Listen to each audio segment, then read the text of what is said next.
Hello दोस्तों, स्वागत है आपका हमारे YouTube चैनल में। तो देखिए, चर्चा चल रही थी प्राचीन इतिहास में गुप्त वंश की। और गुप्त वंश में हमने पिछले टॉपिक में चर्चा की थी समुद्रगुप्त और समुद्रगुप्त के सैनिक अभियानों की चर्चा की थी। आज जो है एक नया टॉपिक है और वो है चंद्रगुप्त द्वितीय विक्रमादित्य।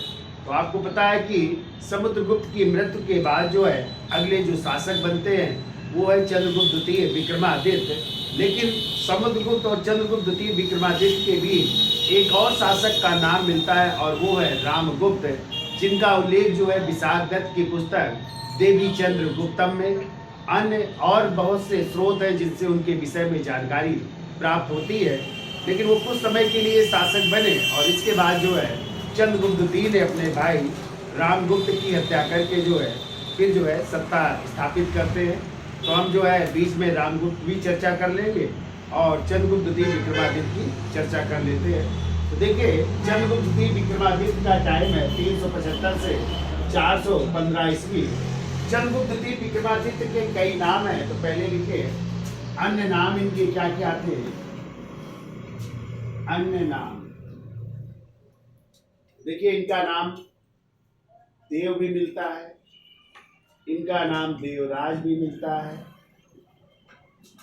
इनका नाम देवश्री भी मिलता है और इनका नाम देवगुप्त भी मिलता है। देवगुप्त भी मिलता है और इनका नाम एक और मिलता है, वो है चंद्र। अभी हम चर्चा करेंगे चंद्र नाम कहाँ मिलता है, ठीक है, और चंद्र की पहचान किससे की गई है। तो ये कई सारे नाम थे। अब देखिए, यदि उपाधियों की चर्चा की जाए तो बहुत सारी उपाधियां थी चंद्रगुप्त द्वितीय विक्रमादित्य की। उपाधियों में लिखिए, इनकी उपाधि है विक्रमांक, कामा विक्रमादित्य, विक्रमादित्य, कामा नरेश चंद्र, नरेश चंद्र, कामा परम भागवत,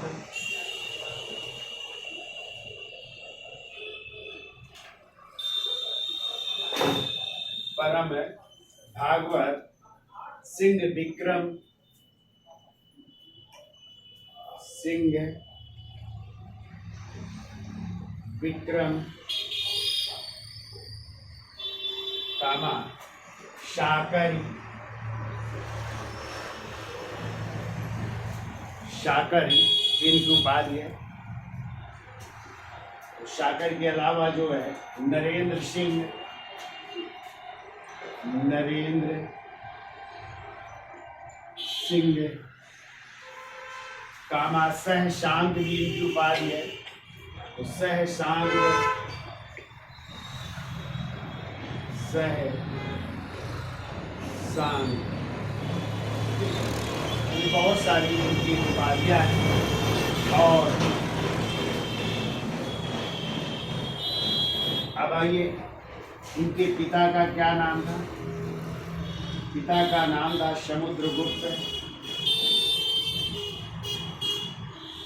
समुद्रगुप्त। यदि माँ का नाम पूछा जाए तो माँ का नाम था दत्ता देवी, दत्ता देवी माँ का नाम था। पत्नी की बात की जाए तो दो पत्नियां थी। पहली पत्नी थी जिनका नाम था ध्रुव स्वामिनी, ध्रुव स्वामिनी, और इन्हीं ध्रुव स्वामिनी से एक पुत्र थे और उन पुत्र का नाम था कुमार गुप्त महेंद्रादित्य, कुमार गुप्त महेंद्रादित्य। एक और गोविंद गुप्त का भी नाम मिलता है। और दूसरी इनकी पत्नी थी नागवंश की राजकुमारी थी, जिनका नाम था कुबेर नागा, कुबेर नागा। और इन्हीं कुबेर नागा से एक पुत्री थी और इन पुत्री का नाम था प्रभावती गुप्ता, प्रभावती गुप्ता, और इनका भी विवाह हुआ था, ना चाहे तो लिख दीजिएगा, वाकाटक वंश के राजा रुद्रसेन द्वितीय के साथ। वाकाटक शासक रुद्रसेन द्वितीय के साथ है।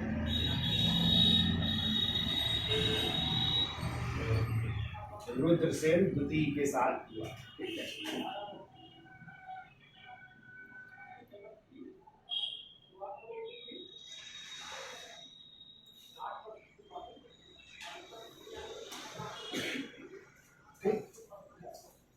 यहाँ तक नोट कर लीजिए। अन्य नाम देव, देवराज, देवश्री, देवगुप्त व चंद्र, और चंद्र नाम मिलता है मेहरौली लौह स्तंभ लेख में, अभी हम चर्चा करेंगे। मेहरौली का लौह स्तंभ लेख है, ये भी याद रखिए। मेहरौली लौह स्तंभ लेख से मिलता है चंद्र है, और इन चंद्र की पहचान की गई चंद्रगुप्त द्वितीय विक्रमादित्य से। जैसे देवराज नाम मिलता है सांची लेख में है, इतना इम्पोर्टेंट नहीं लेकिन ये जान लीजिए, ये सांची लेख में इनका नाम मिलता है, देवराज नाम मिलता है। और देखिए जैसे हमने बताया कि समुद्रगुप्त और चंद्रगुप्त द्वितीय के बीच एक अन्य शासक का नाम मिलता है, और वो कौन है? रामगुप्त है। ठीक है, तो रामगुप्त की भी पहचान की गई है इनके बड़े भाई के रूप में। तो लिखिए अगला पॉइंट लिखिए, विशाख दत्त, या ऐसे लिखो, समुद्रगुप्त के पश्चात गुप्त वंशावली में, समुद्रगुप्त के पश्चात, समुद्रगुप्त के पश्चात गुप्त वंशावली में, गुप्त वंशावली में एक, गुप्त वंशावली में चंद्रगुप्त द्वितीय का नाम उल्लिखित है। गुप्त वंशावली में चंद्रगुप्त द्वितीय का नाम उल्लिखित है।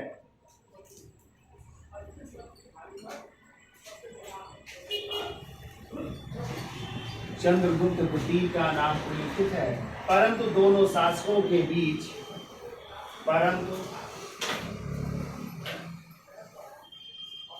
दोनों शासकों के बीच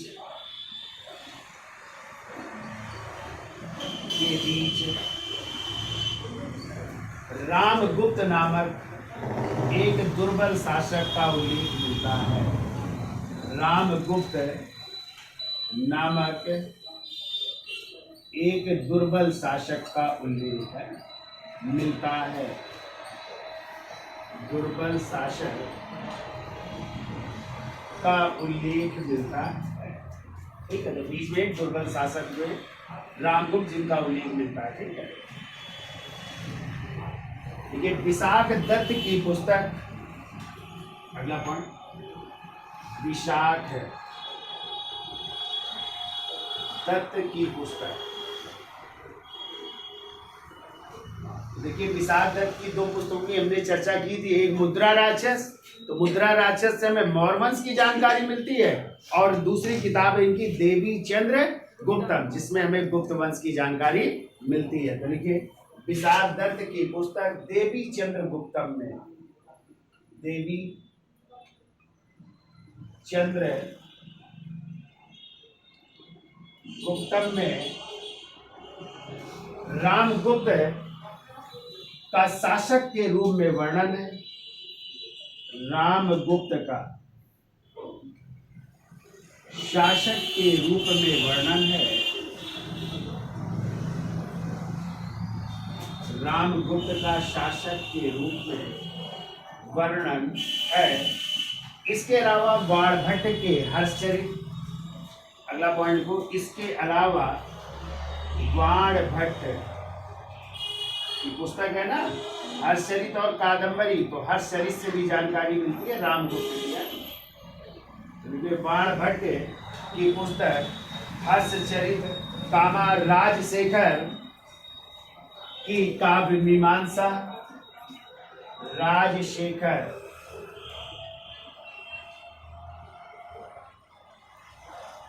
की काव्य मीमांसा। राजशेखर जो है, आगे आप लोग पढ़ोगे, गुर्जर प्रतिहार शासक महेंद्र पाल के दरबार में थे, ठीक है। और इन्होंने बहुत सारी किताबें लिखी, कर्पूर मंजरी, काव्य मीमांसा, सम्रांगण, कई किताबें हैं। तो राजशेखर की लिखिए, राजशेखर की पुस्तक काव्य मीमांसा, काव्य मीमांसा एवं राष्ट्रकूट शासक एवं राष्ट्रकूट शासक अमोघ वर्ष, अमोघ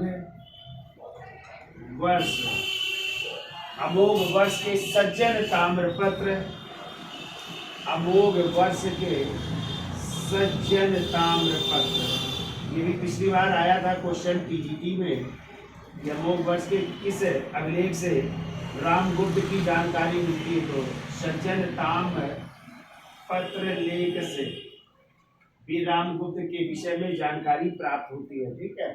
इसके अलावा देखिए, भोज की श्रृंगार प्रकाश, भोज की पुस्तक, राजा भोज की पुस्तक, भोज की श्रृंगार प्रकाश, श्रृंगार प्रकाश से भी हमें रामगुप्त की जानकारी मिलती है। इसके अलावा लिखिए, राष्ट्रकूट शासक गोविंद चतुर्थ के, राष्ट्रकूट शासक राष्ट्रकूट शासक गोविंद चतुर्थ, गोविंद चतुर्थ के सांगली ताम्रपत्र अभिलेख से, सांगली एवं खंभात ताम्रपत्रों से, दोनों जगह से, सांगली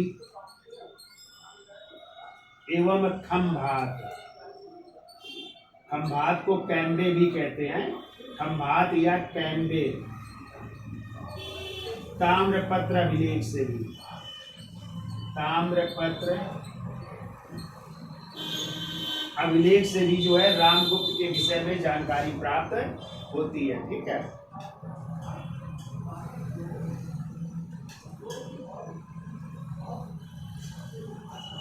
तो इतनी ये जानकारी के स्रोत है रामगुप्त के बारे में है। तो कहा गया है कि समुद्रगुप्त के पश्चात, वैसे तो गुप्त वंशावली में किसका नाम आता है? चंद्रगुप्त द्वितीय का नाम आता है, लेकिन दोनों शासकों के बीच एक अन्य दुर्बल शासक का नाम मिलता है, और वो दुर्बल शासक कौन है? रामगुप्त। और रामगुप्त के बारे में जानकारी हमें कहाँ कहाँ से मिलती है? तो देखो, विशाल दत्त की पुस्तक कौन सी? देवीचंद्र उत्तम से रामगुप्त का शासक के रूप में वर्णन है। इसके अलावा बाणभट्ट की पुस्तक हर्षचरित से मिलती है, राजशेखर की पुस्तक काव्य मीमांसा से मिलती है, राजपूत शासक अमोघ वर्ष के सज्जन ताम्रपत्र लेख से मिलती है। इसके अलावा भोज की पुस्तक है श्रृंगार प्रकाश से भी हमें जानकारी मिलती है, तथा राष्ट्रकूट शासक गोविंद चतुर्थ के सांगली या खंभात या इसी को कैम्बे भी कह सकते हैं ताम्रपत्र अभिलेख से भी रामगुप्त के बारे में जानकारी मिलती है। इसके अलावा लिख लो, शंकर रायकृत हर्षचरित की टीका। देखो, शंकर रायकृत, यहाँ पे लिख दे रहा है, शंकर रायकृत हर्षचरित की टीका से लिया है, हर्षचरित की टीका लिखी इन्होंने। इससे भी रामगुप्त के बारे में जानकारी मिलती है। तथा अबुल हसन की एक और किताब लिखी है, अबुल हसन की, अबुल हसन की पुस्तक है जिन्होंने अरबी भाषा में लिखी थी, उसका नाम है मुंजमल उत तवारीख है, मुंजमल उत तवारीख है,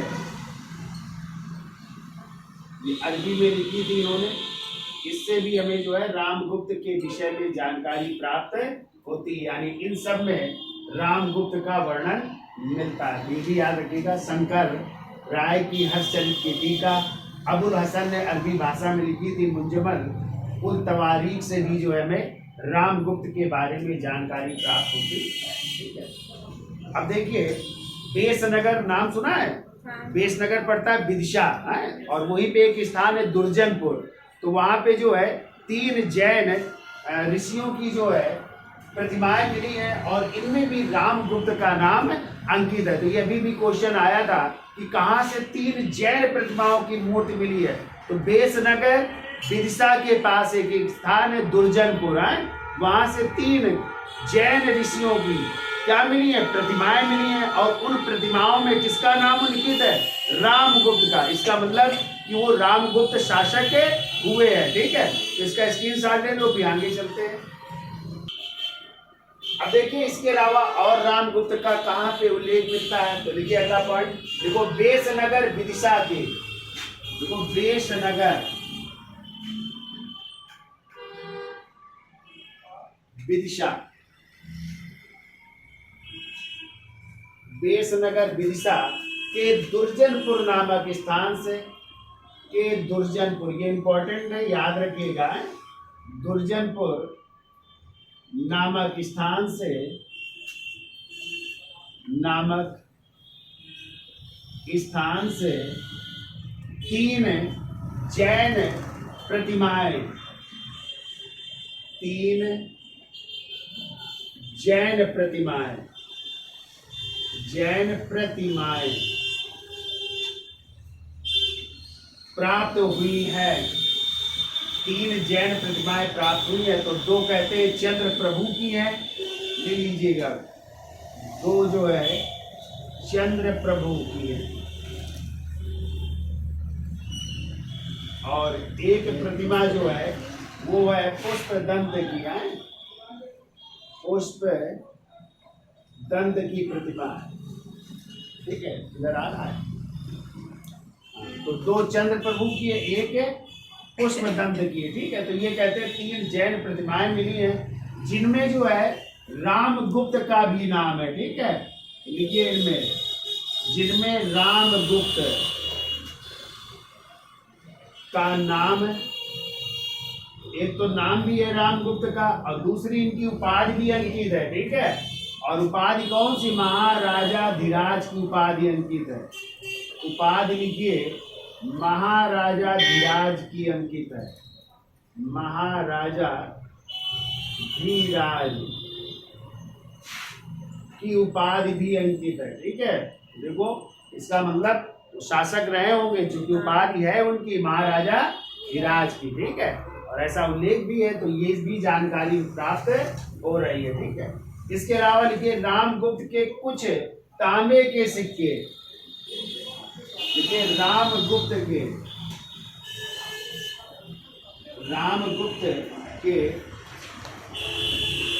कुछ तांबे के सिक्के भी मिले हैं। देखो तांबे के सिक्के, ये सिक्के मिले विदिशा से। ठीक है, और सॉरी एरण एवं भिलशा, यानी विदिशा में ही है, एरण एवं भिलशा या भिलशा भी कह सकते हैं, एरण एवं भिलशा या विदिशा से मिलते हैं। ठीक है, एरण एवं भिलशा से मिलते हैं। देखो भिलशा से प्राप्त सिक्कों में, भिलशा से प्राप्त सिक्कों से रामगुप्त का नाम भी मिला है। और आपको पता है गुप्तों का राजकीय चिन्ह क्या था? गरुण था। ठीक है, तो रामगुप्त का नाम भी है और गरुण का चिन्ह भी अंकित है। ये राजकीय चिन्ह था गरुण, तो गरुण का चिन्ह अंकित है, चिन्ह अंकित। तो सिक्के देखो हैं, तो तांबे के सिक्के जो कहाँ से मिले? एरण एवं भिलशा या भिलशा से प्राप्त हुए। उनमें रामगुप्त का नाम भी है और किसका चिन्ह अंकित है? गरुड़ का चिन्ह। ध्यान रखिएगा, गरुड़ जो है गुप्तों का क्या था? राजकीय चिन्ह था। जैसे मौर्यों का राजकीय चिन्ह मोर था ना, मयूर था, ऐसे गुप्तों का राजकीय चिन्ह गरुड़ था। ये भी याद रखिएगा, ठीक है। तो लिखिए, अतः रामगुप्त पहला गुप्त शासक था जिसने तांबे की मुद्राओं का प्रचलन किया था। तो रामगुप्त पहला शासक, रामगुप्त पहला शासक जिसने तांबे की मुद्राओं का प्रचलन किया, जिसने तांबे की मुद्राओं का प्रचलन किया, तांबे की मुद्राओं का प्रचलन,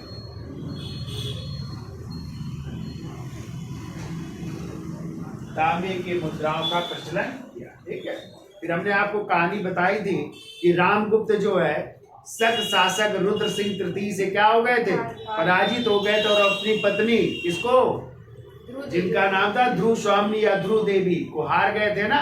तो जब ये बात पता चली छोटे भाई चंद्रगुप्त द्वितीय विक्रमादित्य को, तो चंद्रगुप्त द्वितीय विक्रमादित्य ने क्या किया? भेष बदल करके जाते हैं और शक शासक रुद्र सिंह तृतीय को पराजित करके उसकी हत्या कर देते हैं। और इसी उपलक्ष्य में फिर चंद्रगुप्त द्वितीय ने विक्रमादित्य की उपाधि धारण की थी और चांदी की मुद्राओं का भी प्रचलन किया था, अभी हम चर्चा करेंगे।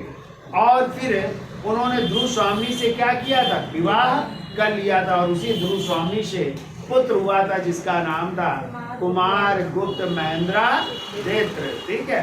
और इस कुमार गुप्त महेंद्रादित्य का उन्होंने विवाह किया था कदम वंश के राजा जिनका नाम था काकुत्स वर्मन की बेटी देवी से, ठीक है, उनसे विवाह हुआ था। तो वो भी जानकारी। फिर हमने आपको बताया भी कि चंद्रगुप्त द्वितीय विक्रमादित्य ने अपना दूसरा विवाह किया था नागवंश की राजकुमारी कुबेर नागा से किया था, और उन्हीं से एक बेटी हुई जिसका नाम था प्रभावती गुप्ता। और इस प्रभावती गुप्ता का विवाह उन्होंने किया था वाकाटक वंश के शासक रुद्रसेन द्वितीय के साथ, ठीक है। तो वाकाटक वंश पढ़ेंगे जब, तो वहां पे उनकी चर्चाएं भी करेंगे, उनके बेटों की। दामोदर सेन, दिवाकर सेन वो पुत्र थे, ठीक है, जो शासक बने थे प्रवर सेन द्वितीय के नाम से शासक। तो लिखिए अगला पॉइंट, देखिए तालकुंड अभिलेख से पता चलता है कि तालकुंड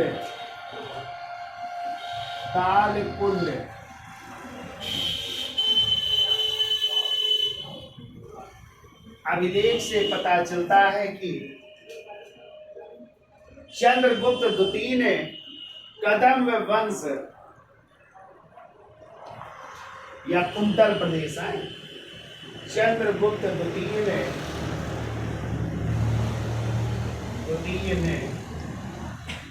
कदम्ब वंश या इसी को कुंतल प्रदेश भी कहते हैं, कुंतल प्रदेश। और इसकी राजधानी बहुत पूछी जाती है, तो राजधानी थी बनवासी, है बनवासी। तो कुंतल प्रदेश के शासक या कुंतल प्रदेश के राजा काकुत्स वर्मन की पुत्री, काकुत्स वर्मन की पुत्री, काकुत्स वर्मन की पुत्री जिसका नाम था अनंत देवी, देवी भी मिलता है, अनंत देवी या देवी, या कई कई नाम देवकी भी मिलता है, देवकी से अपने पुत्र काकुत्स वर्मन की पुत्री अनंत देवी या देवकी से अपने पुत्र कुमार गुप्त महेंद्रादित्य का, कुमार गुप्त महेंद्रादित्य का विवाह किया था, महेंद्रादित्य का विवाह किया। इनसे भी संबंध स्थापित किए थे, ठीक है। चलिए अगला पॉइंट लिखिए, देखिए अभी हमने आपको बताया था कि चंद्रगुप्त द्वितीय का नाम चंद्र भी मिलता है, कहां से? तो मेहरौली लौह स्तंभ देश से, ठीक है। चलिए लिखिए अगला पॉइंट लिखो, दक्षिणी दिल्ली। दक्षिणी दिल्ली में स्थित, दक्षिणी दिल्ली में स्थित मेहरौली, मेहरौली के लौह स्तंभ, मेहरौली के लौह स्तंभ में वर्णित चंद्र नाम की पहचान, वर्णित चंद्र नाम की पहचान, चंद्र नाम की पहचान चंद्रगुप्त द्वितीय विक्रमादित्य से की गई है। चंद्रगुप्त द्वितीय विक्रमादित्य से की गई है। चंद्रगुप्त द्वितीय विक्रमादित्य से की गई है, ठीक है। जिसने सिंधु नदी पार कर, जिसने सिंधु नदी पार कर बाहलीकों को, बाहलीकों, इसी को बल्ग प्रदेश भी कह सकते हैं, ठीक है। बाहलीकों या बल्क या बैक्टीरिया, बल्क या बैक्टीरिया भी कहते हैं, बल्क या बैक्टीरिया, और पूर्व में बंगाल के शासकों के विरुद्ध विजय प्राप्त की, और पूर्व में बंगाल के शासकों के विरुद्ध, बंगाल के शासकों के विरुद्ध विजय प्राप्त की,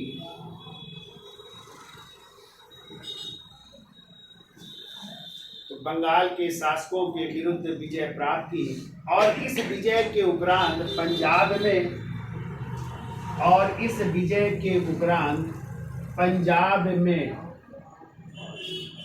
ब्यास नदी के तट पर, पंजाब में ब्यास नदी के तट पर विष्णु ध्वज या गरुड़ ध्वज, इसी को कहते थे विष्णु ध्वज या इसी को कहते थे गरुड़ ध्वज। तो विष्णु ध्वज या गरुड़ ध्वज को स्थापित करवाया, गरुड़ ध्वज को स्थापित करवाया, ठीक है। तो ये जो मेहरौली का लौह स्तंभ था, इसे क्या कहते थे पहले? विष्णु ध्वज या गरुड़ ध्वज, जो उसने कहाँ पे स्थापित करवाया था? पंजाब में। किस नदी के किनारे? ब्यास नदी के किनारे। अब क्वेश्चन आता है, इसको वहां से ला करके इस दिल्ली में मेहरौली नामक स्थान पर किसने स्थापित करवाया? तो तोमर वंश के राजा हुए अनंगपाल तोमर, जो 11वीं शताब्दी में हुए, वो जो है इसको कहाँ से ले आए? पंजाब से, ब्यास नदी के किनारे से ला करके कहाँ पे स्थापित करवाया? दिल्ली में मेहरौली में स्थापित करवाया, जो आज मेहरौली का लौह स्तंभ कहलाता। तो कई बार आया क्वेश्चन, किसको पंजाब से कौन लाया? क्या मारोगे क्वेश्चन? अनंगपाल तोमर। तो लिखिए आगे अगला पॉइंट लिखिए, जिसे बाद में 11वीं शताब्दी में दिल्ली के शासक, जिसे बाद में 11वीं शताब्दी में, 11वीं शताब्दी में दिल्ली के शासक, दिल्ली के शासक अनंगपाल तोमर द्वारा, अनंगपाल तोमर द्वारा, अनंगपाल तोमर द्वारा दिल्ली में मेहरौली के पास स्थापित करवाया गया। दिल्ली में, वैसे कुतुब मीनार के बिल्कुल जस्ट बगल में है, तो लिख लो दिल्ली में मेहरौली में स्थापित करवाया गया। मेहरौली में स्थापित करवाया गया। तो आज ये मेहरौली में स्थापित है और कहते हैं आज तक इसमें जंग नहीं लगी, अभी भी सर्दी गर्मी बरसात में ऐसे ही गड़ा हुआ है, ऊपर से ढका भी नहीं है और लेकिन आज तक इसमें जंग नहीं लगी। तो कह सकते हैं गुप्त काल में कितनी अच्छी साइंस टेक्नोलॉजी थी कि आज तक उसमें जंग नहीं लगी। ठीक है, तो उसी में चंद्र नाम मिला और इस चंद्र की पहचान किससे की गई? चंद्रगुप्त विक्रमादित्य। ठीक है, चलिए उसका स्क्रीनशॉट ले लो, फिर आगे चलते हैं। चलिए अगला पॉइंट लिखिए। तो हमने आपको बताया था कि उसमें जो है शक शासक, और शक शासक कहाँ शासन करते थे? उज्जैनी में।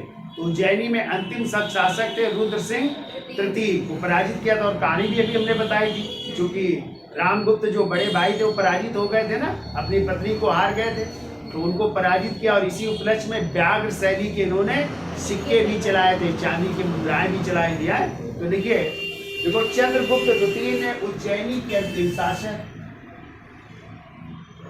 चंद्रगुप्त द्वितीय ने उज्जैनी के अंतिम शासक,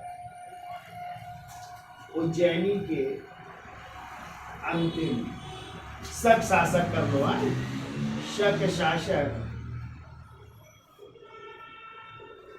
रुद्र सिंह तृतीय को, रुद्र सिंह तृतीय को 409 ईस्वी में, टाइम भी लिख लीजिएगा, कब? 409 ईस्वी में पराजित किया। 409 ईस्वी में, 409 ईस्वी में पराजित किया, पराजित किया। और इस उपलक्ष्य में मालवा क्षेत्र में, और इस उपलक्ष्य में मालवा क्षेत्र में, मालवा क्षेत्र में व्याघ्र शैली की, व्याघ्र का मतलब होता है बाघ की आकृति अंकित है, तो व्याघ्र शैली के, वो व्याघ्र शैली के चांदी के सिक्के चलाए, व्याघ्र शैली के चांदी के सिक्के चलाए, चांदी के सिक्के चलाए, जो इसकी शक विजय का सूचक है, जो उसकी शक विजय का सूचक, कि हमने शकों को पराजित किया। इस उपलक्ष्य में चलाए चांदी के सिक्के हैं, जो उसकी शक विजय का सूचक है।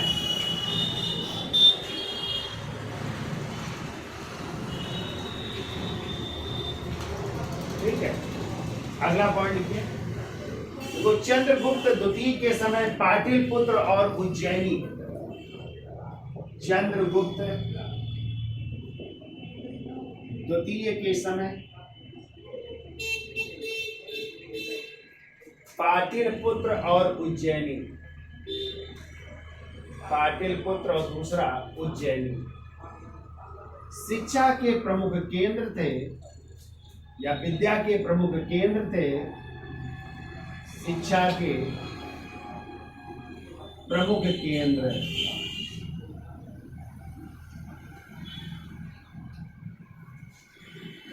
शिक्षा के प्रमुख केंद्र थे। अगला पॉइंट देखो, शकों पर विजय, शकों पर विजय के पश्चात चंद्रगुप्त द्वितीय ने, शकों पर विजय के बाद चंद्रगुप्त द्वितीय ने, चंद्रगुप्त द्वितीय ने उज्जैनी को अपनी दूसरी राजधानी बनाई। तो पहली तो क्या थी? पाटलिपुत्र है, पाटलिपुत्र पहली थी, और दूसरी राजधानी बना रहा है उज्जैनी को। देखो उज्जैनी को अपनी दूसरी राजधानी बनाई। उज्जैनी को अपनी दूसरी राजधानी बनाई और इसी उज्जैनी दरबार में, ध्यान रखिएगा, तो चंद्रगुप्त द्वितीय विक्रमादित्य के दरबार में 9 रत्न रहते थे ना, हाँ, जिसमें संस्कृत के महान विद्वान कालिदास, अमर सिंह, छपड़क, शंकु, बेताल भट्ट, वराहमिहिर, ये सब रहते थे, उनके भी हम चर्चा करते हैं। तो उज्जैनी को अपनी दूसरी राजधानी बनाई और इसी उज्जैनी दरबार में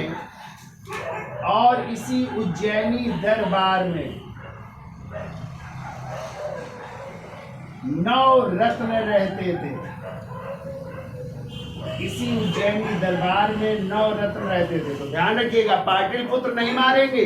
यदि आ जाए कि चंद्रगुप्त द्वितीय के किस दरबार में 9 रत्न रहते थे, तो आंसर होगा पाटलिपुत्र होगा, ठीक है, उज्जैनी भी होगा, श्रावस्ती भी हो सकता है, एक आंसर और भी हो सकता है। तो क्या मारोगे आप?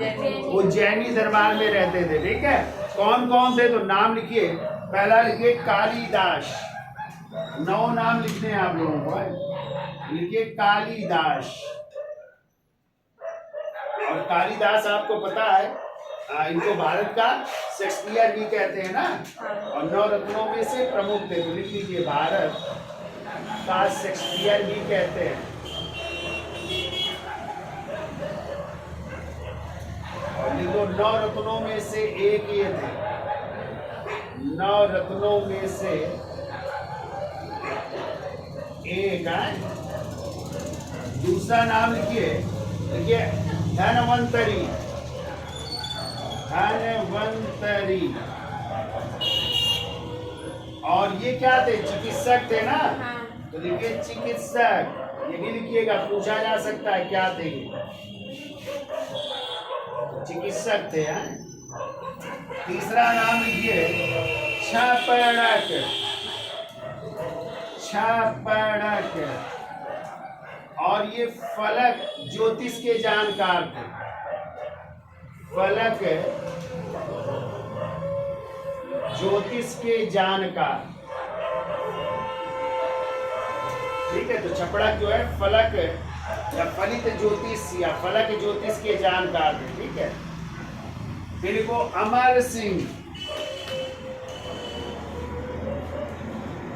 फलित कर लो, फलित ज्योतिष के जानकार, फलक कर लो, फलित, ठीक है। अमर कोश, सॉरी अमर सिंह, और अमर सिंह की पुस्तक है अमर कोश, लिख लेना, पुस्तक भी लिखिए। तो पुस्तक लिख लो पहले, पुस्तक लिखिए अमर कोश, इनकी पुस्तक है अमर कोश। और ये जो है कोषाकार थे, क्या थे? कोषकार थे या कोषाकार थे, कोषकार थे अमर सिंह। फिर के शंकु, 5वां नंबर। और शंकु क्या थे? ये वास्तुकार थे, आर्किटेक्चर थे, वास्तुकार थे शंकु। फिर को बेताल भट्ट, और बेताल भट्ट जादूगर थे, क्या थे? हाँ, ये भी आया हुआ है क्वेश्चन, ध्यान रखिएगा क्या थे ये। बेताल भट्ट जादूगर थे, ठीक है। फिर आइए घटक पर, 7वां नंबर, घटक पर। ये कूटनीतिज्ञ थे, बहुत अच्छे, चाणक्य की तरह, ठीक है, कूटनीतिज्ञ थे। फिर 8वां नाम आइए, और 8वें में लिखिए वारुचि, वारुचि। ये क्या थे? ये व्याकरण थे, व्याकरण यानी व्याकरण के ज्ञाता थे, ठीक है। और इनकी पुस्तक है प्रकृति प्रकाश के लेखक, लिख लो, प्रकृति प्रकाश के लेखक, प्रकृति प्रकाश के लेखक भी थे। और 9 नंबर लिखिए वराहमिहिर,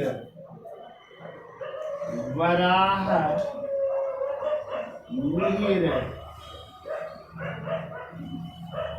और वराहमिहिर ये खगोल विज्ञानी एवं ज्योतिष के इतिहासकार थे। हैं? खगोल विज्ञानी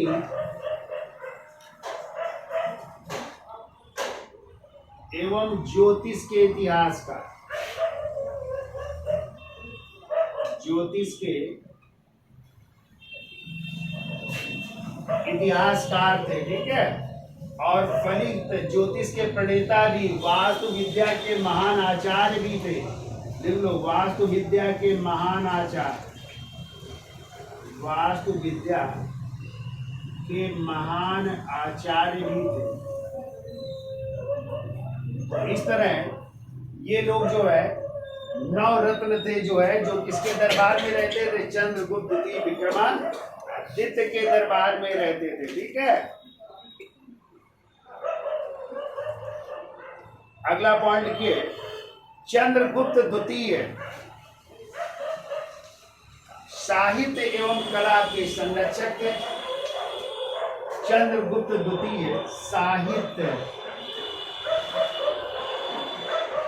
एवं कला के संरक्षक थे।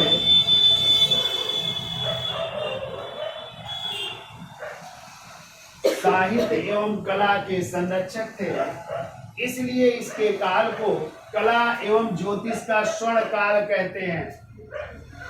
इसलिए इसके काल को कला एवं ज्योतिष का स्वर्ण काल कहते हैं। कला एवं ज्योतिष का स्वर्ण काल कहते हैं, या स्वर्ण युग। सॉरी, कला एवं साहित्य का, कला एवं साहित्य का, ज्योतिष नहीं, कला एवं साहित्य का, चूंकि बहुत सारी किताबें लिखी गई तो कला एवं साहित्य का स्वर्ण काल कहते हैं। अब देखो, इन्हीं चंद्रगुप्त द्वितीय विक्रमादित्य के दरबार में चीनी यात्री आए थे। कौन? फाहियान आए थे। कौन आए थे? फाहियान आए थे, जिनके बचपन का नाम था कुर। क्या नाम था? और धर्म, और कह सकते हैं फाहियान का मतलब होता है, फा माने होता है धर्म और हियान माने होता है आचार। इनको धर्माचार्य भी कहा जाता है। ठीक है। और इन्होंने बौद्ध ग्रंथों की रचना की और इनकी पुस्तक जो है वो है फाक्यों की। कौन सी है? इन्होंने जो है किसी राजा का तो उल्लेख नहीं किया, लेकिन कहते हैं इस समय गुप्त काल में जो विनिमय होता था वो कौड़ियों के माध्यम से होता था। किसके माध्यम से? कौड़ियों के माध्यम से। तो इनकी भी हम चर्चा कर लेते हैं डिटेल में थोड़ा है। तो हेडिंग डाल लीजिए फाहियान है, फाहियान। तो आज के लिए इतना रखें।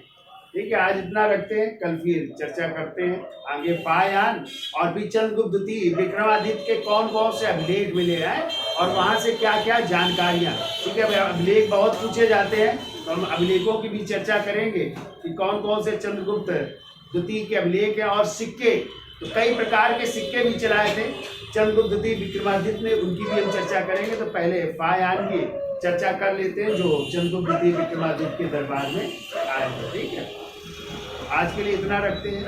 ठीक है, धन्यवाद।